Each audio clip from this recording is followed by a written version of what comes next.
Welcome. In this video, I will show you how to check iPhone's original parts.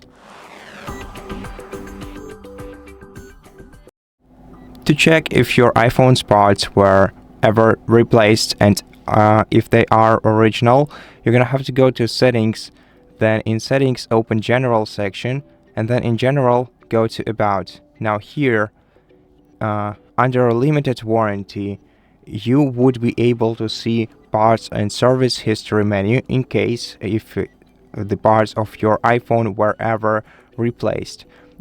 Since we don't see this menu on this iPhone, that just means that all the parts installed in this iPhone were never replaced and are all original. In case some parts of an iPhone were replaced, you would be able to go into parts and service history and check which parts were replaced, which ones are genuine, and which are unknown. And that's it. Thank you for watching this video. If you liked it, please consider subscribing to our channel, leave us a like and a comment below, and I'll see you in the next one.